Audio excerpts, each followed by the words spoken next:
Karena yang kalau di perbankan ya, lu minjem duit sama bank, itu ada syarat 2 tahun. Oke. 2 tahun bisnis berjalan dengan asumsi cash flow 10 tahun itu yang sangat-sangat jelas dan lain-lainnya. Gitu loh. Nah, HRS ini 3 tahun dan secara cash flow pun pada saat itu belum sangat-sangat jelas sama sekali. Gitu loh. Nah, tapi ada customer setia gua pada saat itu. Oke. Nah, ini yang ceritanya keputus di podcast lain sebetulnya. Gue boleh vokal gak sedikit? Boleh. Ini rasa penasaran gue banget ya. Kenapa lo akhirnya stop iko-ikoyan? Padahal lo pelopornya. Oke. Ini kayaknya gue belum pernah ngobrolin dari mana-mana. Serius? Iya, gue stop aja. Iman, Saya Trip. gimana kabarnya? Baik-baik aja, gimana Rip? Lo dari mana tadi? Aman, sehat? Dari rumah. Herners gimana, apa kabar, Man? Wah, gini-gini ya Pak jadi tukang cukur. Jadi gimana setelah jadi Tony Stark ke Indonesia kali? Enggak lah. Kita amin aja. Jadi ini buat pasti udah banyak yang tahu lah Iman ya. Tapi buat yang belum tahu, Iman ini adalah founder dari Herners, tempat cukur yang sangat terkenal di Jakarta tadinya dan sekarang di Indonesia kayaknya. Gila lu, Man. Alhamdulillah Pak. Udah berapa tahun sih itu Herners? Sekarang 7 berarti. 7 tahun. Iya. Total ada berapa? 6 tahun. 6 tahun. 6 Total tahun. ada berapa cabang? Cabang cuman ada 3. 3. Berarti total sama kebayaran tuh 4. Ini bisnis pertama lo atau gimana? Sejujurnya iya, bisnis pertama. Lo backgroundnya apa sih? Kenapa? Backgroundnya itu akuntansi. Satu alma mater. Iya, kita satu kampus tadi Trisakti. Habis itu kemudian pegawai bank. Pegawai bank. Iya. Pantas beberapa artikel ada yang bilang lo mantan pegawai BUMN. Iya, betul. Habis itu terakhir ya bisnis. Apa hubungannya sama cukur rambut? Jadi waktu kecil nih ya, gue suka banget sama yang namanya David Beckham, Rip. Iya, siapa yang nggak suka zaman kita ya? Iya. Ibarat kata ada orang rambutnya diapain aja gantengnya bukan main kan. Iya. Lu mau dibotakin, mau dikonro dan lain-lain kan. Nah, akhirnya pergilah gue ke satu salon. Gue nggak tahu lu ngerasain apa nggak, dulu namanya The Firman Salon, Rip. Nah, tahu. Realita cinta rock and roll. Tahu. Itu yang di samping ini kan yang wali kota Jaksel. Prapanca, ya. 2005 harganya 150.000, Rip. Gila, dulu dia terkenal banget. Banget. Iya. Ya, datanglah gue ke situ kan, dipotong 15 menit kelar. Kok gue bilang kayak ngasal. Tapi hasilnya bagus banget gitu kan ya pada saat itu. Dan itu mahal kan dia kan zaman dulu kan? Mahal. Beruntungnya bapak gue itu mampu. Oke. Ya kan? Nah tapi akhirnya 2 kali bapak gue mulai ngomel-ngomel nih. Ya kan, karena cepet 80.000 2005 uset mahal banget. Iya. Nah habis itu udah kayak gitu akhirnya gue liatin cara motongnya. Gue bilang sama gue, mak beliin gunting deh di Majestic. Gue tawarin temen SMP gue, mau gak dicukur? Bentar, lo masih SMA dong itu? SMP dong kita. Tahun 2005? 2005. Oh iya, SMP. Iya, 15 tahun, Pak. Terus lo melakukan itu ketika lo SMP? Ke teman gue bilang dengan iming-iming kalau gagal nanti gue bawa ke Firman Salon. Padahal gue juga ngeri kan. Jadi akhirnya cukur pertama tuh 4 jam dengan cara tekniknya rambutnya gue kasih gel, gue jigrakin, gue bagian rata semuanya. Jadi selesai. Nah akhirnya keasah 2008 YouTube keluar. Mulailah gue belajar mesin di situ. Oke. Sampai akhirnya kerja di BNI ya udah, gue tetap nyukur tapi cuma just a hobby. Tapi bentar, tar dulu nih, anak SMP terus kepikiran, lo endingnya apa kepikiran lo belajar nyukur? Apakah emang lo udah kepikiran, ini bisa jadi duit nih? Atau lo for fun aja? Nggak ada Pak, mana ada anak cita-cita lahir jadi apa? Jadi tukang cukur miskin digamparin bapaknya. Iya makanya kenapa random banget lo belajar cukur? Iya karena cuma sekedar gue suka, namanya nyukur, ya udah jadi hobi, nggak pernah punya cita-cita, Rip. Terus temen lo mau aja lagi ya? Iya karena diiming-imingin tadi, dan bagi mereka sekarang ke sekolah anak SMP lagi badung-badungnya mulai belajar mau ngerokok, rambutnya tapi kalau ditanya potong di Firman Salon bilangnya jawabnya kayak gitu. Make sense sih. Gitu loh. Jadi ini gimana ya ngasih tau ke mereka ya, Firman Salon ini dulu sempat legend banget ya, kayak banget. Lo kalau misalnya bisa potong di Firman Salon ketika itu kayak udah keren banget tuh. Achievement karena mahal dan ngantri juga kan ya, kita harus kita nggak bisa booking dulu kan. Kita datang ke sana. Kalau nggak telepon dulu. Dulu cuma bisa telepon doang. Nggak boleh telat. Kalau telat ya nanti nunggu lagi. Nah itu. Terus akhirnya udah tuh lo belajar otodidak sampai tahun 2008 YouTube. YouTube pun juga masih otodidak. Beli mesin. Tadi kan gunting. Gila 2008 itu masih zaman higa angkatan itu ya? Iya betul. Iya kan? Betul. Habis itu beli clipper, pakai mesin, belajar. Ya udah. So-so aja terus sampai SMA, sampai kuliah berjalan, sampai akhirnya satu momen dimana gue ngerasa kok hidup gue tuh rata banget ya. Masuk jam 7:30 pagi, kerja di bank. Janjinya di situ aturannya pulang jam 5.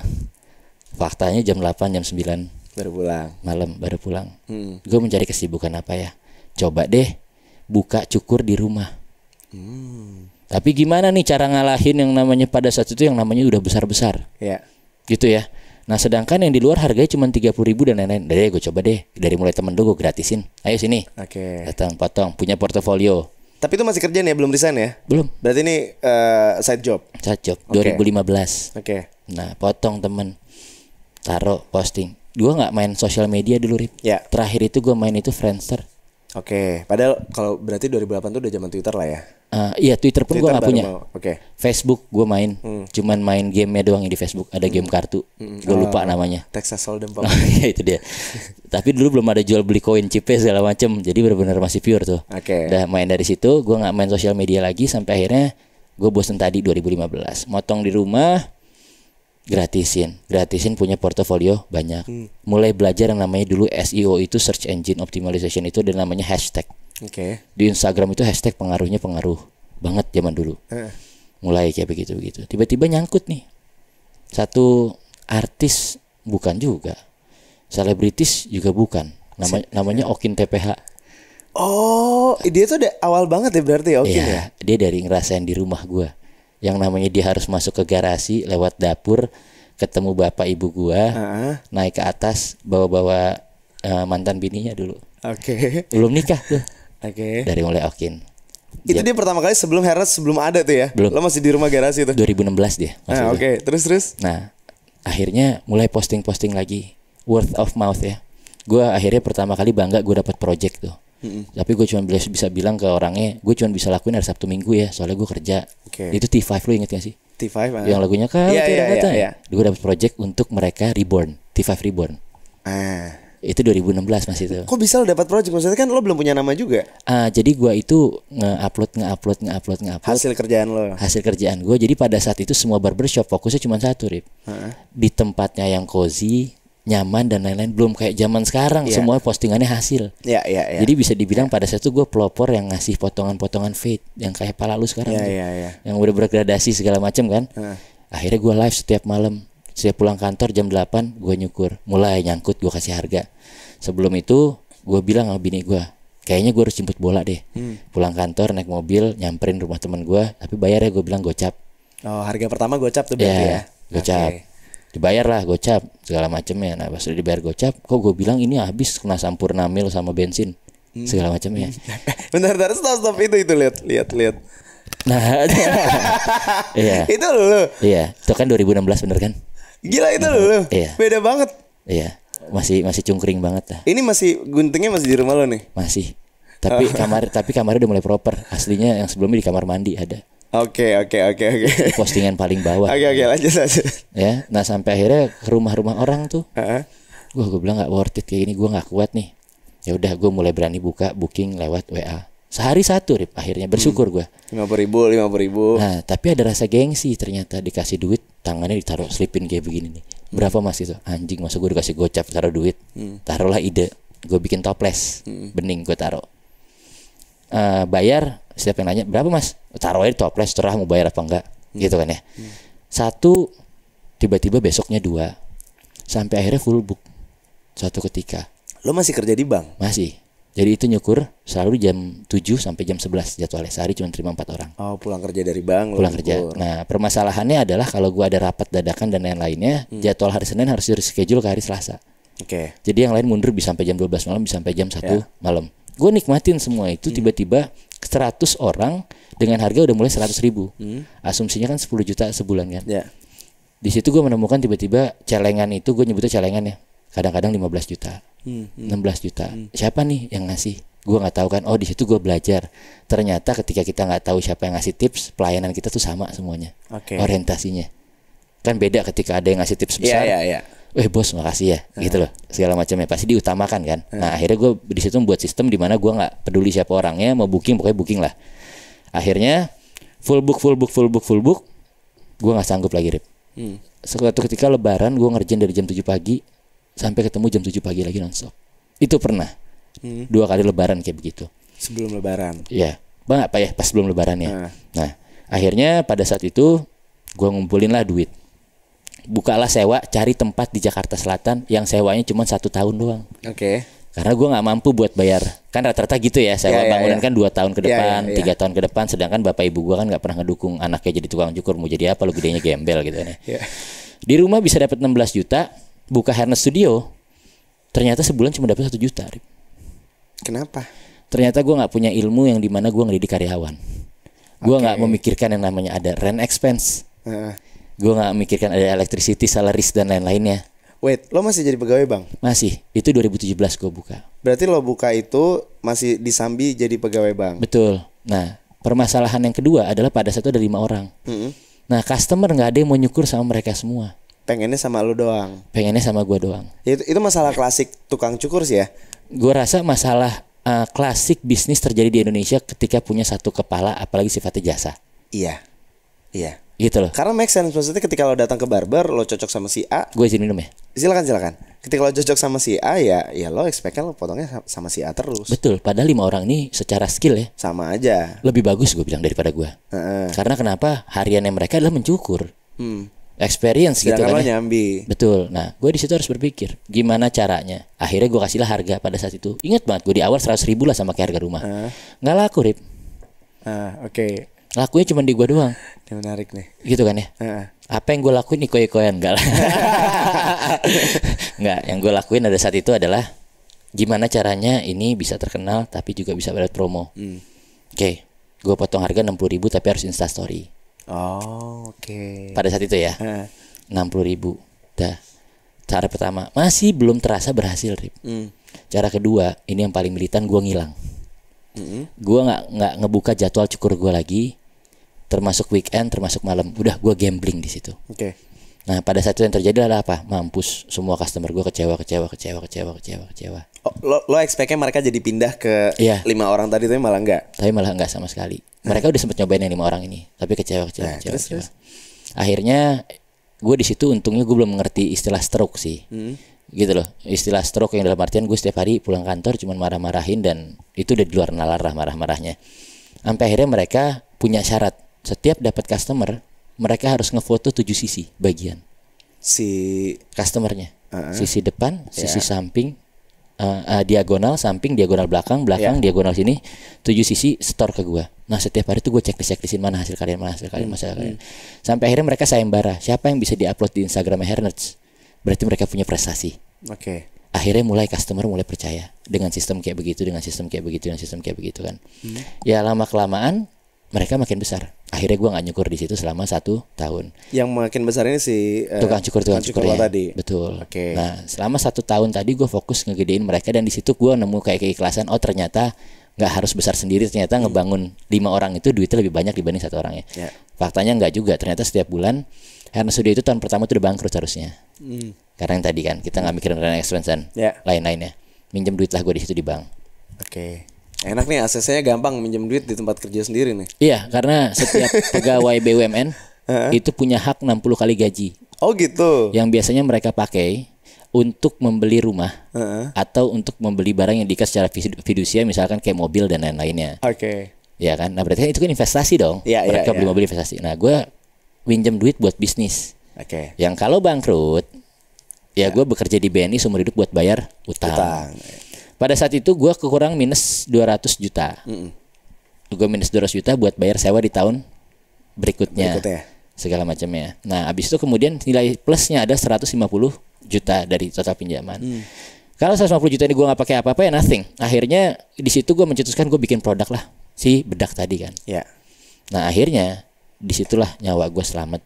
Dan selama setahun berjalan ada satu kesalahan gue ngebangun Hairnet Studio adalah gue nggak mengerti yang namanya golden hour.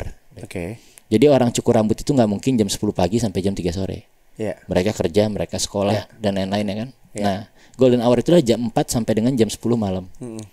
Kalau ada yang datang 6 orang tapi tukang cukur cuma 5, berarti satu lagi harus nunggu. Nah di situ akhirnya gue menyadari, oh gue harus perbesar kapasitas. Karena sebelumnya gue berpikir bahwasannya, wah tukang cukur ini belum maksimal nih.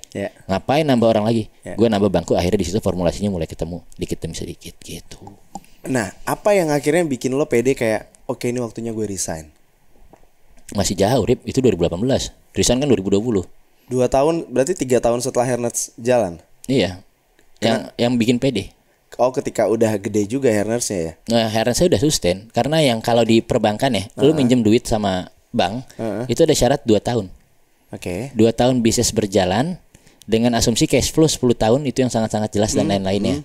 Gitu loh. Nah, Herners ini 3 tahun dan secara cash flow pun pada saat itu belum sangat-sangat jelas sama sekali. Gitu loh. Nah, tapi ada customer setia gua pada saat itu. Oke. Nah, ini yang ceritanya keputus di podcast lain sebetulnya. Nah, boleh nih ceritain. Nah, jadi customer setia ini ya Sultan. Oke. Nggak punya sosial media, punya. Tapi ya orang lama aja, bisnisnya bisnis Ya. keluarga nih. kaya, ya kan. Nah, Man nggak resign Man? Enggak bang, belum. Resign lah, gitu ya. Nggak, duitnya belum cukup bang. Kan gue ada denda. Ya. Sama yang bayar utang tadi 350 juta di mana? Di BNI. Di BNI. Sama kan gue ODP harus ada MT-nya gitulah. Ya. Ya udah. Emang butuh berapa duitnya? 300 bang. Gitu kan ya. Ya udah oke. Besoknya main bola dia bawa plastik cash Buat ngasih minjemin lo itu. 300 juta. Bang, gantinya pakai bunga atau pakai apaan? Nggak usah, kata dia gitu. Terserah lo aja. Akhirnya di situ gue menyadari diri, wah ini orang udah loyal banget sama gue nih. Masuklah di situ, gue bikin klausul perjanjian sama dia. Itu dia pelanggan lo tuh. Pelanggan. Pure pelanggan. Pure dari rumah. Yang dulu gue kira orang miskin. Dulu ke rumah tuh pakai celana pendek, sandal jepit, baju biasa banget. Kenal sama dia random aja di pelanggan cukur lo. Dia pelanggan dan yang paling gue malu, Rip, lu kan punya BMW ya, Rip, yang baru taruh di Instastory itu. Kan kunci BMW kan kayak handphone, Rip. Iya. Tahu gak sih yang gitu kan? Bunyilah HP-nya. Ini malu banget gue di rumah. Seri 7 gue inget banget. Gue ambil kuncinya. Ini bang. itu bener-bener ya. Oke, berarti lo kenal dia pure dari tukang cukur. Iya. Berarti kan lo mainin emosionalnya gila ya. Maksudnya lo bukan kenal dari temenan dari segala macam. Itu klien lo. Banget. Gue itu ibarat kata introvert. Nggak suka sama satu ruangan. Itu kan maksudnya mencukur kan satu ruangan cuma berdua doang. Iya. Dan di situ gue belajar akhirnya ngobrol-ngobrol kenal orang secara mendalam. Tapi emang rata-rata ya. Ini kita potong dikit ya man ya. Kayaknya emang itu sering terjadi gak sih di tukang cukur? Karena kayak gue dulu ya, zaman gue kecil gue sering nemenin bokap gue cukur.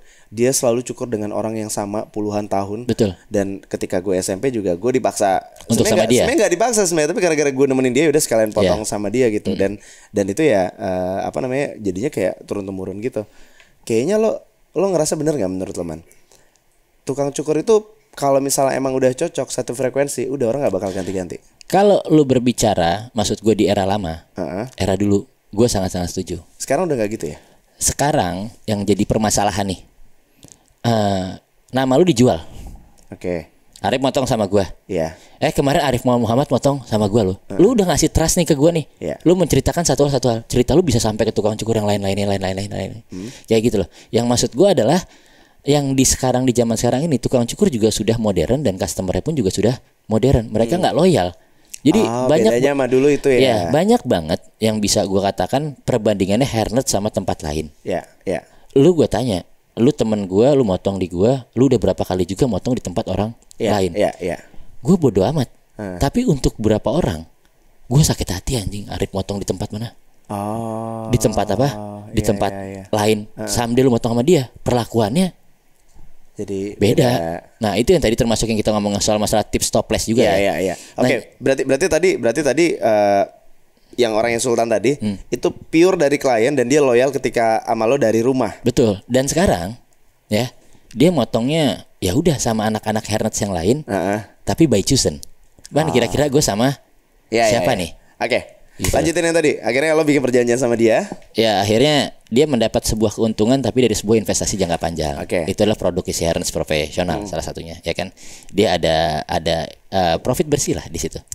Share-nya segala macamnya. Nah, suddenly 4 Maret gue resign, monotis 28 itu COVID. Aduh. Itu yang gue ceritain di podcast sebelah tuh, yang terkait masalah COVID kan. Nah tapi ya di situ akhirnya gue belajar lagi soal masalah loyal dan royal, gitu loh. Makanya tadi gue bilang gue bersyukur juga sebetulnya diundang podcast di sini kan sama seorang Arif Muhammad, karena maksudnya bidang usaha kita agak berbeda nih. Iya. Gue legacy Arif Muhammad S4 marketing. Gitu. Oke, man, tapi gini man, itu kan trik lo adalah tadi lo ngegedein tukang cukur lo man. Iya. Apa nggak bahaya, man? Takut ditinggal ya. Iya, karena kan mungkin kebanyakan orang mikirinnya justru kebalikannya dari lo. Aduh, jangan sampai ini tukang cukur gue lebih gede nih dari gue nih, ntar malah buka sendiri. Sangat takut ditinggal. Jadi dulu gue punya satu orang, namanya F lah, gue sebut lah, ya kan. Dia lebih besar daripada Jule. Jule itu kan termasuk yang di awal. Ya. 5 orang di awal ya. F ini lebih dulu dari Jule, lebih awal lagi. Berbarengan. Heeh. Tapi dia punya skill yang bagus, sosial media yang bagus dan lain-lain ya. Tapi permasalahannya adalah behavior. Yang dia pikirin adalah duit jangka pendek. Every single thing that he do adalah harus masuk, ibarat kata harus ada bayarannya. Nah jadi ketika suatu hari dia selalu buat ulah, sampai batas gue tuh di 2020 kemarin gue nggak takut lagi ngelepas orang yang abis COVID tuh. Jadi gue tahu loyal dan royal, gue selalu nahan orang, Rip, jangan keluar ya. Ayo lu bisa kayak gini. Nah tapi ternyata gue digerogotin dari dalam. Sebetulnya ada dulu istilah ya. Ketika gue percaya banget istilah ini. Ketika ada yang sakit di dalamnya, jangan pernah langsung lu amputasi. Misalkan tangan lu luka, itu kan luka tuh. Ya. Lu obatin dulu, jangan amputasi. Nah tapi di era sekarang, di era maksud gue anak-anak zaman sekarang, Gen Z dan lain-lain ya, apalagi dari TikTok ya. Gue pribadi ngasih batasan 5 kali lah. Untuk gue obatin. Lo ngasih 5 nyawa nih buat diperbaiki. Iya, terus. Itu batas maksimal loh. Batas maksimal. Akhirnya harus gue amputasi. Karena kenapa? Customer nungguin dia 4 jam. Udah mulai kayak gitu. Dan itu nggak cuma di dia doang. Akhirnya menjamur ke yang lainnya. Ya udah, akhirnya gue amputasi. Jadi kayak gitu. Jadi kalau seandainya ditanya takut, misalkan ya, tapi ada juga rasa bangga. Misalkan kalau seandainya besar kayak udah Jule gitu ya, yang pernah motong sama lu ya. Ibarat kata gini loh, ditanya gini, Arif Muhammad tuh siapa sih? Gue orang kaya. Gitu ya. Biasa. Banyak yang lebih kaya, Arif. Iya. Ngerti gak sih? Arif Muhammad, lu punya apa sih selain duit? Oh, gue punya legacy yang udah gue ngebangun orang-orang kayak begini. Ini bukti nyatanya. Dan itu jadi passion gue, Arif, jadinya. Tanpa gue sadarin akhirnya. Tapi di awal-awal ada gak lo perasaan kayak ketika ada anak lo yang lebih gede dari lo nih, lo ada gak perasaan kayak ya dia lebih rame lagi sekarang gitu? Hilang sih, Rip. Karena lo udah mikirnya long term ya. Iya, gue udah mikir jangka panjangnya. Gitu, maksud gue sekalipun kayak misalkan Jule itu udah lebih superior lah secara personal. Ibarat kata udah kayak Cristiano Ronaldo di sebuah klub kan. Misalkan kayak Ronaldo ninggalin MU. Tapi MU tetap nggak bangkrut. MU tetap berjalan gitu loh. Paham gak sih? Jadi dulu gue pernah punya pikiran zamannya masih kayak pegawai, BNI gue tinggalin mampus nih. Kehilangan gue dia. Orang jenius kayak gue gitu ya. Terus dijawabnya gini, lu siapa anjing gitu. Ngerti gak sih? Iya. Jadi dalam artian itu yang berbeda bagi gue antara korporat sama personal. Iya. Nah, Man, lo ngelihatnya sekarang gimana nih, Man? Industri percukuran di Indonesia sekarang, Man, lagi menurun drastis. Kenapa? Antusiasnya kenapa menurun drastis?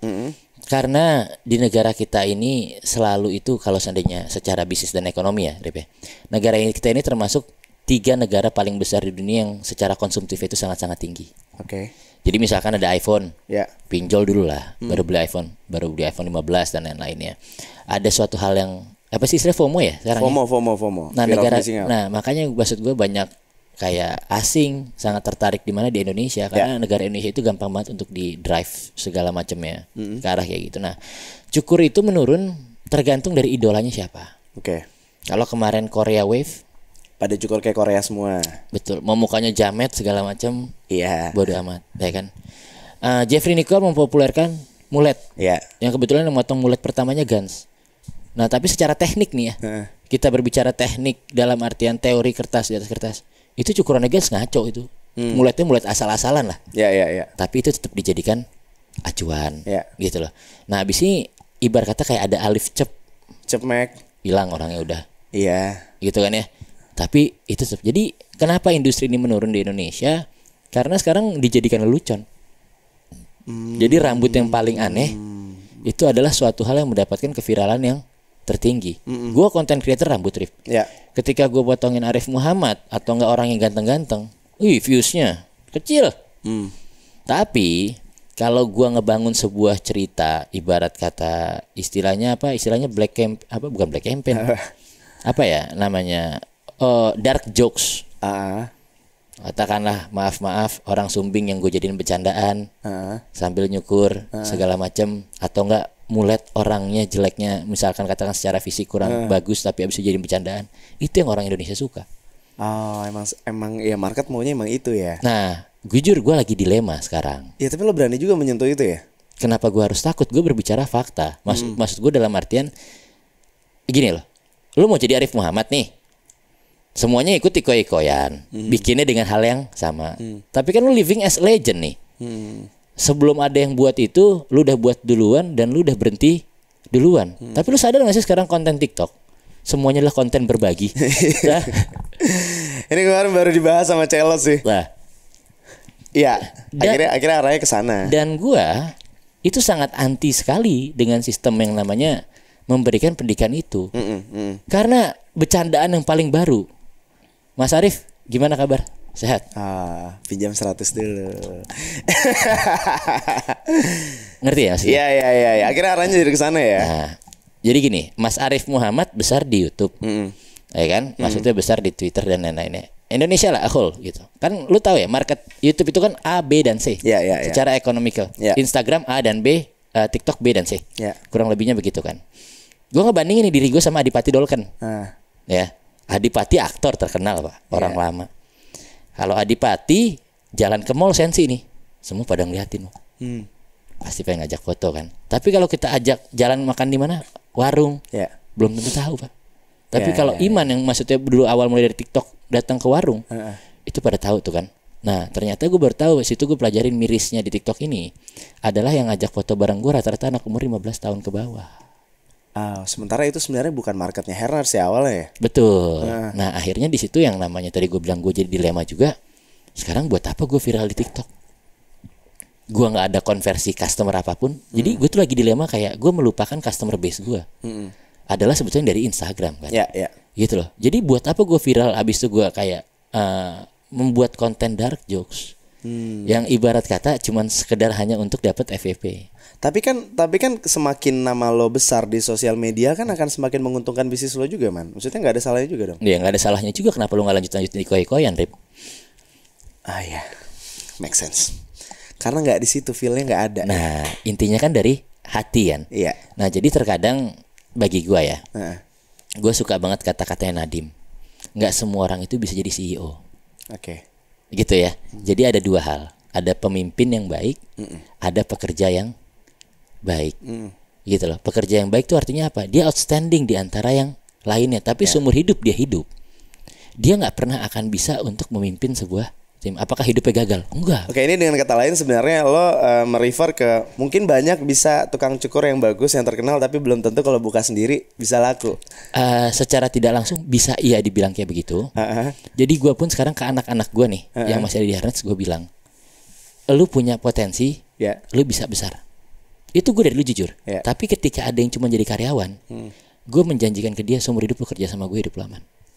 Oke, fair enough ya. Betul. Karena ini sebenarnya kejadian nggak cuma di skena ini doang gitu, kayak ini semua lini bisnis sebetulnya. Anak-anak agensi, lo nyadar nggak kalau lo pasti punya banyak teman-teman anak agensi ketika 10 tahun lalu yang udah mulai sosmed segala macam ramai kan banyak agensi tuh yang gede-gede tuh.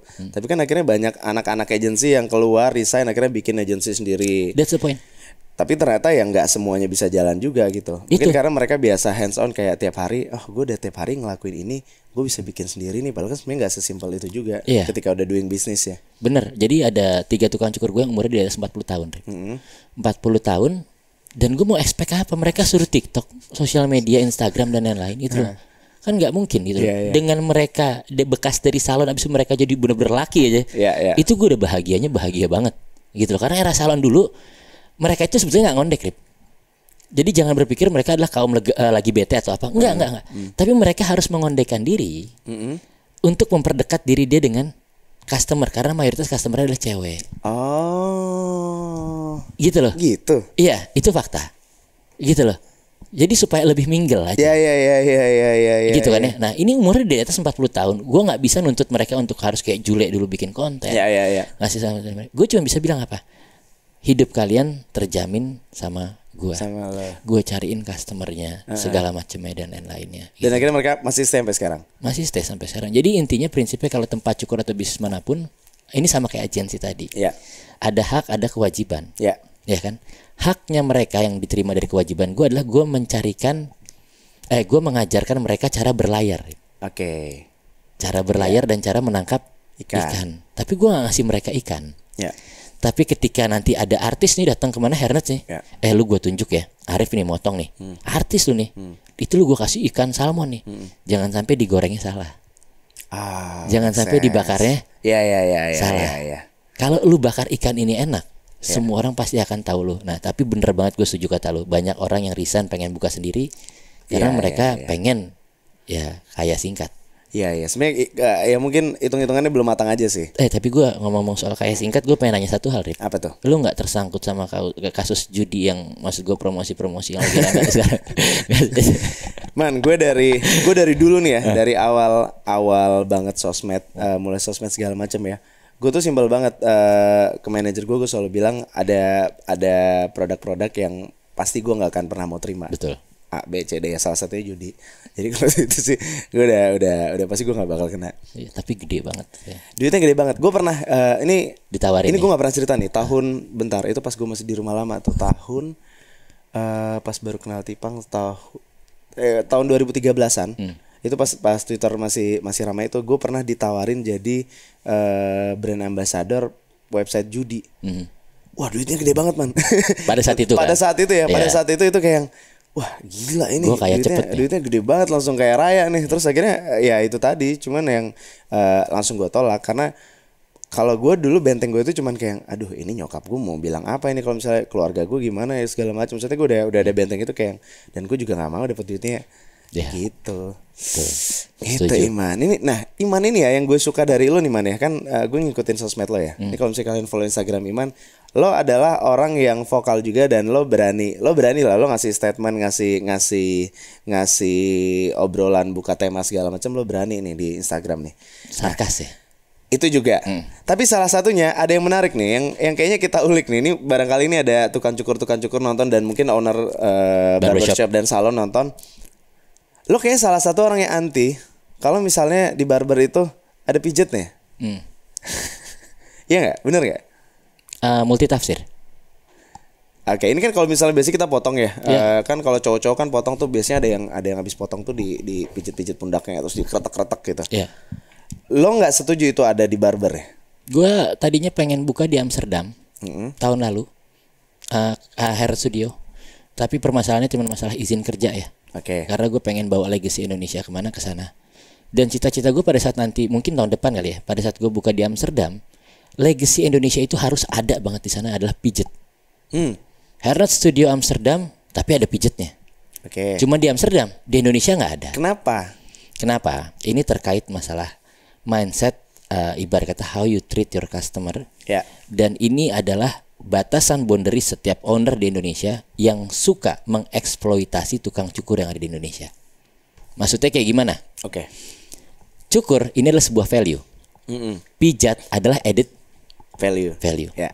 Setiap ada yang editnya, kalau seandainya lu pergi ke luar negeri, itu di-charge nggak? Pertanyaan gue. Di-charge kan? Di-charge. Nah ini dijadikan satu package yang dimana semua bisnis jasa terutama tukang cukur di Indonesia, mereka itu bersaing, bukan persaingan pasar sempurna.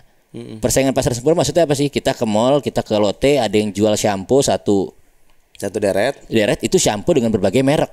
Serah deh lu mau ngasih harga berapa. Tapi mereka pasti punya segmen, ini shampoo kelas A, kelas B, kelas C. Nah yang ini enggak di Indonesia. Si owner kaya, bikin tempat cukur. Gue pengen menang dari pasar, gue kasih harga murah, predatory price, gitu ya. Udah kasih harga murah, tambah added value pijat lagi. Gue tambah added value pijat. Sekarang tahu nggak lo pendapatan tukang cukur dulu zamannya belum ada Hernets dan belum vokal itu berapa? Sharing profitnya, cuman 20% per kepala. 20% dari total harga. Berarti kita bayar 100.000, dia dapat 20.000. 20.000 dan lu harus mijet, lu harus mencukur segala macam ya. Ownernya makin kaya. Resikonya adalah apa? Ya udah, pertama si pekerjaan tukang cukur ini pekerjaan babu, yang selalu ketemu orang siang pak, siang mau potong model apa? Nggak pernah ada komunikasi di antara dua arah. Akhirnya sisi negatif di customer apa? Lu gue bayar, lu lakuin lah apa yang gue minta. Ya. Gitu kan ya. Sisi negatif ya selamanya akan jadi babu. Nah maksud gua boleh ada pijit di tempat cukur manapun, asalkan Ada value-nya. ada value-nya. Lu edit dong. Gitu loh. Oke, gue mulai nangkep nih. Berarti lu datang ke industri memotong rambut ini, lo tuh kurang lebih lo mau jadiin tukang cukur kayak barista deh. Betul. Lu punya harga diri, lu diakui, lu punya akreditasi, lu punya cita-cita. Dan itu jadi hal yang keren. Banget. Karena kayak yang lo bilang tadi di awal kan ya, siapa orang tiba-tiba dari kecil tiba-tiba gue cita-citanya mau jadi tukang cukur. Setuju. Hampir nggak ada ya Dan lu tahu gak sih pekerjaan yang gak bisa digantikan oleh AI? tukang cukur. Tukang cukur. Iya, iya, Nah, iya, kenapa iya. pertanyaannya dari mulai era Joni Andrean, Iya. Rudi Hadiswarno, Iya. tiba-tiba berapa dekade tuh, Liv? Hilang tuh, nggak ada nama. Maksud gua siapapun yang baru-baru lah. Kayak Pele, Maradona kan keluar Messi sama Iya. Ronaldo. Ya keluar Hair Studio. Gue bersyukur dikasih Tuhan, ya gue harus vokal, mengasih tahu cara yang benar dan lain-lainnya. Itu nggak banyak yang berani vokal. Poinnya itu sih. Itu kayaknya yang menurut gue yang membedakan lu dan yang lainnya. Karena kan gue juga kenal beberapa orang lah yang di bisnis itu. Lo vokal banget sih. Sangat. Lo berani tabrak kiri kanan dan lo pede gitu. Karena mungkin lo ngerasa lo ada ilmunya di situ juga ya. Jadi worth diperjuangkan. Gue percaya, maksud gue lu sampai hari ini pun sebesar Arif Muhammad, lu sebesar ini nggak pernah melakukan sebuah tindakan yang merugikan orang lain. Lu hanya melakukan sebanyak-banyak yang mengambil keuntungan tanpa merugikan orang lain kan. Lu doing the things right, pasti hasilnya juga akan benar. Walau terkadang jadi pro dan kontra ya. Iya. Menarik. Karena kalau menurut gue nih ya, Hairner sekarang bisa dibilang ya salah satu yang top of mind-nya ya kita anak muda mau potong rambut segala macam. Hairner sudah top of mind tuh sekarang. Gue boleh vokal nggak sedikit? Boleh. Ini rasa penasaran gue banget ya. Iya. Termasuk di sosial media yang gue selalu ingetin adalah, misalkan ya, bang, giveaway bang baju bolanya. Ya. Pengemis online itu kalau gue lagi live tuh. Iya. Nah, kayak gitu. Ya kan? Kenapa lo akhirnya stop iko-ikoyan? Padahal lo pelopornya. Oke. Ini menarik. Tadi kan lu bilang hati ya? Iya. Iya kan? Ini kayaknya gue belum pernah ngobrolin dari mana-mana. Serius? Iya, gue stop aja. Wih, lu stop pas lagi tinggi-tingginya kan? Pas lagi rame-ramenya. Tapi sekarang itu masih works loh. Iya. Lu gak mau buat konten TikTok gitu? Kayak apa namanya? Ada pedagang. Enggak. Kemarin apa namanya? Kemarin kan akhirnya gue bikin video. Waktu itu gue ada kerja sama brand. Gue kerja sama Tokopedia waktu itu kan. Akhirnya mereka emang di kontrak itu gue harus ada bikin video segala macam. Kita bikin video. Ya gue simpel bilangnya waktu itu. Ya udah nggak apa-apa kan emang lagi trennya ke sana kan arahnya ngasih sesuatu segala macam. Gue bilang sama tim gue ya udah kita bikin video juga kayak gitu. Apapun yang kita kasih tapi jangan uang. Akhirnya kita nge-tweaknya tuh kayak gue bayarin listriknya mereka, ada orang motornya gue isiin bensin, pokoknya apapun asal jangan uang lah. Karena ya itu yang membuat gue stop iko-ikoin juga. Awalnya itu kan iko-ikoin itu kan for fun aja. Bisa. Ada asisten gue namanya Ikoy. Dan awalnya itu emang belum uang. Awalnya kayak ada yang komen, bang lapar nih belum makan siang. Terus gue mention Ikoy, Koy kirimin bakso Aceh Kang nih. Awalnya brand gue doang kayak, Koy kirimin bakso Aceh Kang nih gitu. Atau ada yang komen kayak, bang gue lagi ulang tahun nih hari ini, Koy kirimin dia pulsa, Koy kirimin pizza. Awalnya fun kayak gitu. Nah emang mulai berubahnya itu ketika uang masuk di situ. Jadi waktu itu awalnya itu pas gue lupa Bakso Aceh Kang mau ulang tahun atau apa gitu. Jadi kayak dari timnya Bakso Aceh Kang, Mas ada uang nih berapa 15 juta atau berapa gitu. Bagiannya di koin gitu. Awalnya itu tuh. Biar tapi itu doang. Iya, tapi itu buat bisnis gue juga. Jadi gue pikir kayak ya udah gue buat branding promo bisnis gue juga. Jadi mulai gue kasih uang. Rame banget ternyata. Rame. Tiba-tiba ada teman gue yang lain lagi. Partner gue juga di Mas Prep Studio kan kayak yang bang, Prep juga bikin dong gini. Ya udah bikin. Dari yang awalnya cuma brand-brand yang punya gue doang, akhirnya brand lain juga kayak yang, karena kan peningkatan followersnya ternyata gila banget. Sangat. Itu ketika gue main iko-ikoyan terus nge-tag, oh ini hari ini yang iko-ikoyan yang mau bagiin duitnya misalnya Hairners gitu. Itu bisa nambah 1 juta followersnya dalam satu hari, instan 1 juta nambah followers, kayak minimal 500.000 600.000 lo pasti nambah ketika iko-ikoyan. Dan itu satu postingan iko-ikoyan bisa 700.000 komen, 600.000 komen yang kayak gitu kan. Udah tuh. Nah, tiba-tiba gara-gara itu rame dan terlihat seru, followers gue ini nyoba di tempat lain, mention artis A, artis B, iko-ikoyan juga dong. Itu yang bikin gue banyak yang sebel sama gue waktu itu. Padahal dan gue Lo tau gue kan man, gue berkali-kali gue disclaimer, gue bilang di story gue, kalian jangan minta ke orang lain, maksudnya udah kita asik Ya di sini aja, di circle ini ibaratnya aja. kayak ini lo lagi di rumah gue nih, kalau kita mau party mau happy ya udah di sini aja, jangan tiba-tiba lo ke rumah sebelah minta party di sebelah kan.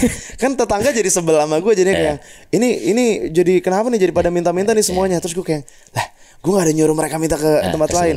Itu satu. Nah terus akhirnya ramai itu iko-ikoyan. Pas ramai iko-ikoyan mulai sponsor gede-gede tuh masuk. Kayak udah mulai brand yang brand-brand yang legit lah, brand yang gede, iko-ikoyan. Ya udah gue bagiin segala macam. Cuman gue mulai jadi nggak asik jadi main Instagram, karena ketika gue posting apapun Ada yang minta-minta pasti. komennya malah jadi minta iko-ikoyan. Gue posting lagi liburan, komen minta iko-ikoyan. Gue posting anak gue pada minta iko-ikoyan. Terus gue pikir, wah ini kayaknya kalau lama-lama kayak gini nih, gue jadi malas main Instagram. Gue jadi nggak asik lagi. Dan Jadi hati lu terketuk tuh. dan ini jadi melenceng banget dari yang awalnya kita fun, malah jadi kok jadi banyak yang ngemis jadinya nih kan. Akhirnya waktu itu gue putuskan ini harus di stop nih iko-ikoyan nih ketika pas lagi booming-boomingnya, karena ini udah mulai nggak sehat. Nah yang orang nggak tahu dan gue nggak pernah ceritain ke yang lain, ada 2 company gede. Ini gede banget, semua orang pasti tahu. Lu juga pasti tahu. Nanti gue kasih tahu. Gue nggak bisa mention namanya di sini. Nanti gue cari Instastory. Mereka mau beli iko-ikoyan. Oke. Mereka beli IP iko-ikoyan, dan mereka mau menjadikan iko-ikoyan startup, dan mereka mau invest di situ gede. Gue bisa bilang kayak gede banget. Oke. Gue tolak dua-duanya. Wow. Kenapa? Iya itu tadi nggak apa namanya kayaknya jadi Lu tidak mendidik lah intinya ya. iya jadinya ini arahnya udah beda nih. Yang tadinya gue niat fun ngebantu segala macam, jadinya orang jadi berekspektasi mendapatkan sesuatu di situ dengan cara yang ekstrim. Udah jual cerita sedih, ya udah jatuhnya karena ngemis online emang jadinya. Dan ya udah akhirnya gue stop. Ya udah itu alasan gue. Itulah bedanya teman-teman Arif Muhammad sama yang lainnya. Dia tahu kapan harus stop karena hatinya terketuk. Kan gue pernah bilang sama lu man, kan kita pernah ngobrol, kalau kita berhenti pas lagi di atas kita bakal diomonginnya positif, tapi kalau misalnya kita berhenti pas lagi di bawah, orang udah gak ada yang peduli sama lo. Pasti living as legend lah. Iya gitu. Tapi balik ke lo lagi, kenapa jadi ke gue? Lo gimana man? Tapi ini Iman nih aneh-aneh nih yang dilakukan ini. Lo naruh kucing-kucing lo di Hairnerts. Buat apaan itu? Jadi kucing itu ya, gue kan nggak pernah melihara binatang seumur hidup. Karena punya keinginan kecil waktu kecil, pengen melihara kucing. Tapi sama orang tua katanya bawa tai segala macam dan lain-lainnya, nggak dibolehin. Alhamdulillahnya ketika udah punya duit, penasaran sama kucing yang harganya lumayan lah, British Shorthair kan, rata-rata kan 30-40an ya. Nah di situ sebelumnya gue punya anjing Rip. Nah ternyata anjing itu ribet ngerawatnya, suka buang air di mana-mana lah. Intinya katanya kalau kucing buangnya di pasir aja kan. Beli satu, ternyata beneran nih kucing buangnya di pasir aja. Nah pasir sekarang teknologinya makin canggih, udah ada pasir tofu lah, udah nggak berdebu dan lain-lainnya kan. Katanya kucing bisa dirawat di indoor. Jadi soalnya main gitu. Pas banget gue ke Hairnets, gue bawa Baim kan, bawa anak gue kan, terus kayak akhirnya jadi ya anak kecil kan bosannya cepet banget ya. Akhirnya jadi nggak bosan dia gara-gara ada kucing lo. Nah itu dia kan, abis itu lu nyari juga di Instastory siapa yang jual, jadi nggak beli. Iya. Yang Scottish Fold itu. Jadi belum jadi. Kucing. Masuk ke ruangan lo yang dalam lagi tuh, sepatu banyak banget. Itu sepatu lo ya?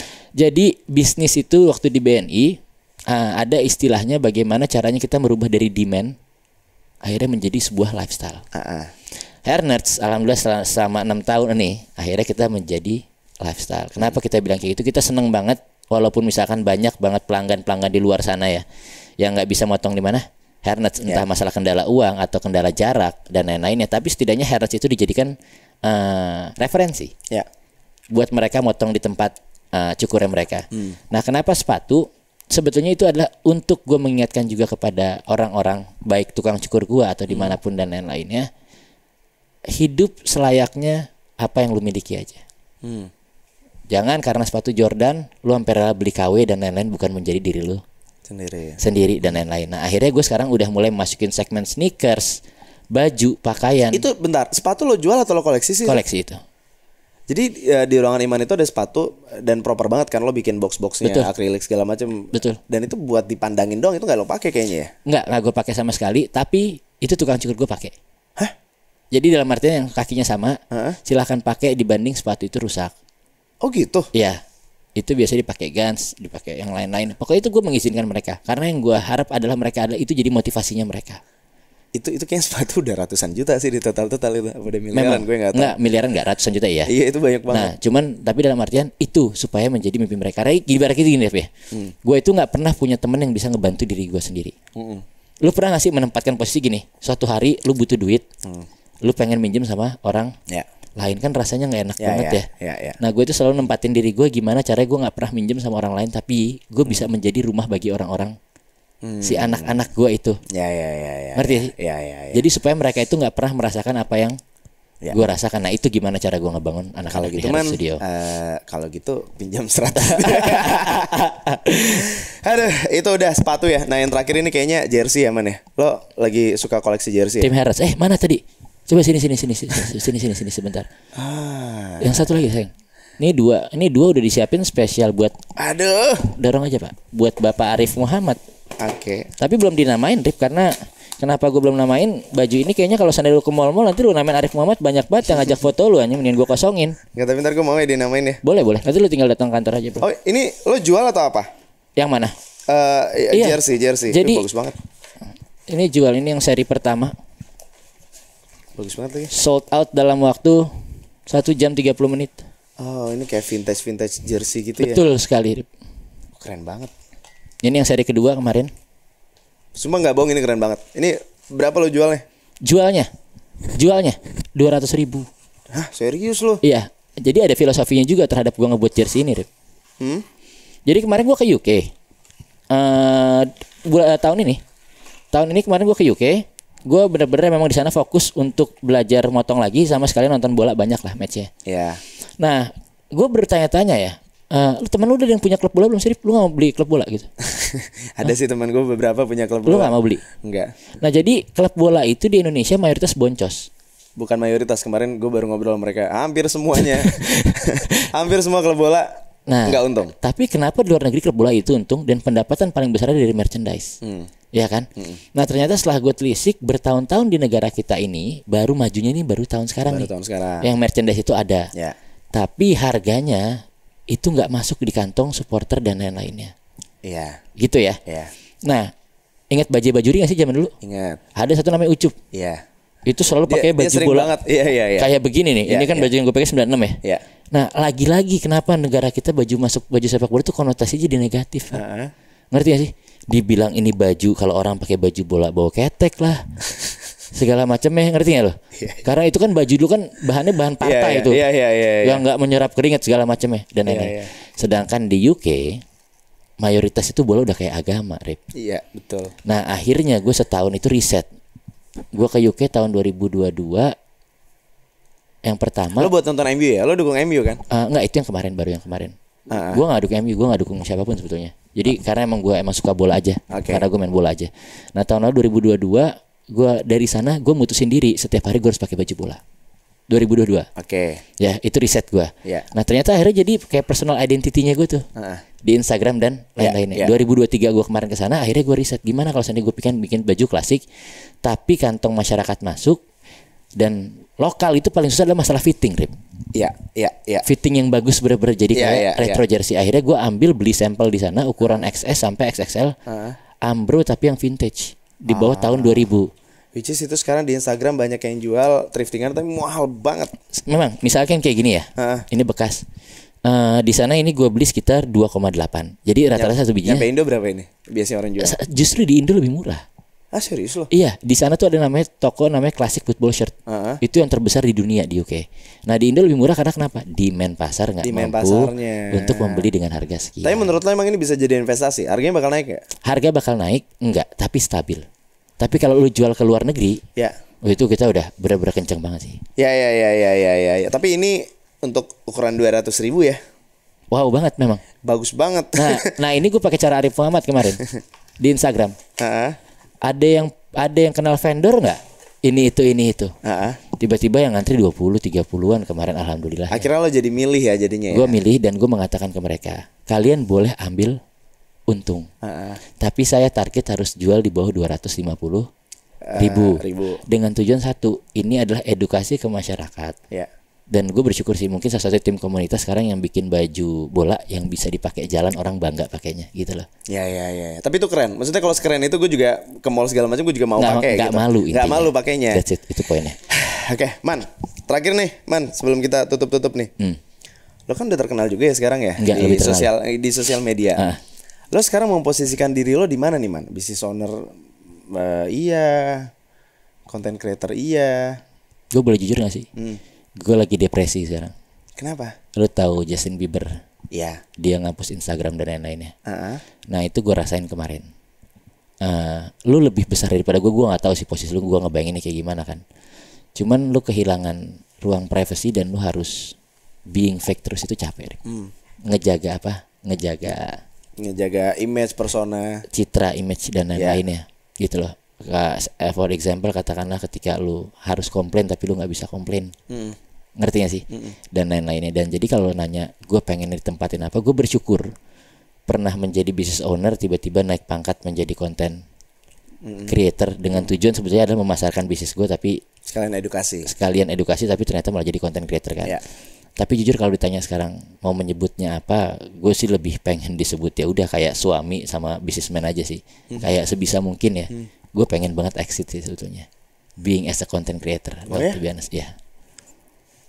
Karena it's not fun anymore ketika lu tuh setiap hari harus berhadapan sama hati, sama pasar.